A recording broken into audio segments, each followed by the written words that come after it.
মা মেয়ে কোথায় চলে গেলাম আর কোথা থেকে ঘুরে আসলাম আর সেখানে গিয়ে মজার মজার নাস্তা করলাম। হ্যালো এভরিওয়ান, আসসালামু আলাইকুম। সবাই কেমন আছেন? আলহামদুলিল্লাহ, আমরা সবাই ভালো আছি। অনেক দিন ধরে কিন্তু ঘরে বন্দি হয়ে আছি, আমি আর আমার মেয়ে, বেরোনোও হয় না।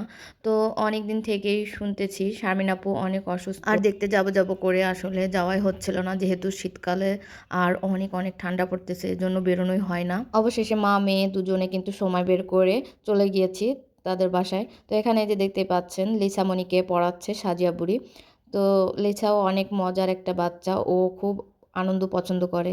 আর সাজিয়ার সাথে তো অনেক অনেক খেলাধুলো করতেছিল, যেহেতু ওরা দুজন পড়াশোনা করতেছিল, ওদেরকে কেক খেতে দিয়েছিল, ওরা কিন্তু দুজনে মিলে খুব মজা করে কেক খেয়ে নিয়েছে। এরপর দেখতেই পাচ্ছেন শারমিন আপু কিন্তু চা বানিয়েছে আর 2 ধরনের বিস্কুট দিয়েছে, আর এই বিস্কুটটা দিয়ে চা খেতে তো একদমই অনেক মজা। তবে আমি কিন্তু চা দেখলে আর না করতে পারি না, চা আর বিস্কিট আমার কাছে অনেক অনেক মজা লাগে।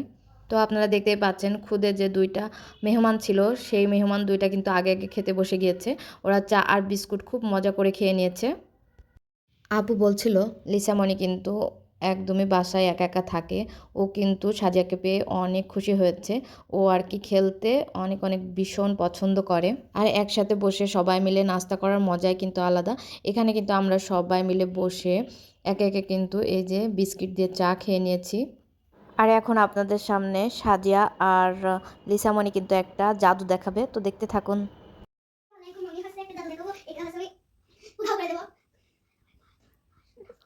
আচ্ছা আচ্ছা, হ্যাঁ হুম, ঠিক আছে, উধাও করো দেখি। হুম হুম।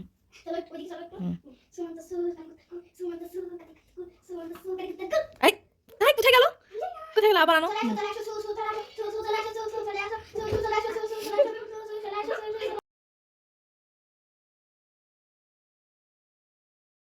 তো দেখলেন তো সাজিয়া আর লিসামণির জাদু, ওরা কিন্তু অনেক অনেক মজা করেছে।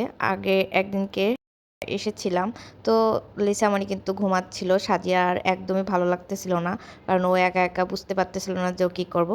কিন্তু আজকে লিসামণি জেগে আছে, আর ওর সাথে কিন্তু অনেক অনেক খেলা করেছে আর অনেক মজা করেছে। সবাই কিন্তু অবশ্যই মাশাল্লাহ মাশাল্লাহ বলে দিবেন। 3 দিন তো একদমই সূর্য ওঠেনি, তারপরে কিন্তু সূর্য মামার দেখা মিলেছে।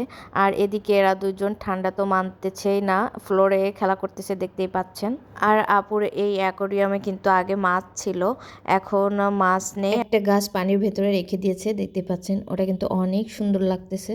আর এখানে যে কয়েল পাখির ডিম দেখতেছেন, সাজিয়া কিন্তু অনেক দিন ধরে বলতেছিল যে আমি কয়েল পাখির ডিম খাবো। আর এই কয়েল পাখি কিন্তু আপুর পোষা কয়েল পাখি।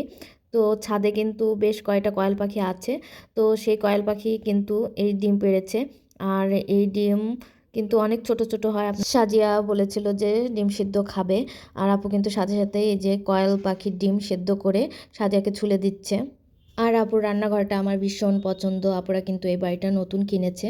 তো সব কিছুর থেকে আমার এই রান্নাঘরটা ভীষণ পছন্দ হয়েছে, কারণ রান্নাঘরটা অনেক বড় আর সুন্দর করে এই যে টাইলস দেওয়া আছে, আমার কাছে বেশ ভালো লাগে। আমার কাছে মনে হয় আর যাই হোক, রান্নাঘরটা একটু বড় না হলে সেখানে কাজ করতে একদমই মন বসে না। তো এখানে যে দেখতেই পাচ্ছেন কয়েল পাখির ডিম কিন্তু ছুলে দিয়েছে, আর দুজন কিন্তু মানে খেয়ে নিচ্ছে। আমাদের কয়েল পাখির ডিমও কিন্তু আমি খেয়ে নিয়েছি। একে তো চা নাস্তা করলাম, এরপরে কিন্তু এই যে ডিম খেয়েছি, এরপরে আবার আপু নিজে হাতে আচার বানিয়েছে, সেই আচার একটু দিয়েছে। তো আমি কিন্তু এটা ট্রাই করতেছিলাম, অনেক মজা, আর খিচুড়ি ভাতের সাথে একদমই জমে যাবে। এটা হচ্ছে জলপাইয়ের আচার। এসেছিলাম বিকালে, আর রাত হয়ে গিয়েছে। তো আপু আমাকে বলছিল যে খাওয়া দাওয়া করে তারপর আসতে, তো আমি আসলে খাওয়া দাওয়া করতে চাইনি, কারণ এগুলা খেয়ে আমার পেট অলরেডি ভরে গিয়েছে, এর জন্য আর খাওয়া দাওয়া করি নাই।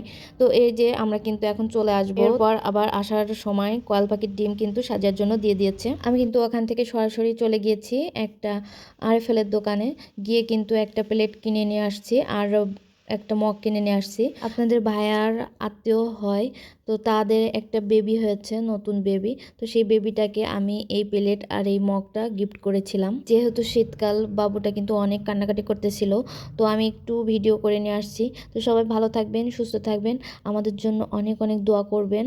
পুরা ভিডিওটা দেখার জন্য অনেক অনেক ধন্যবাদ। সবাই ভালো থাকবেন, সুস্থ থাকবেন। আল্লাহ হাফেজ।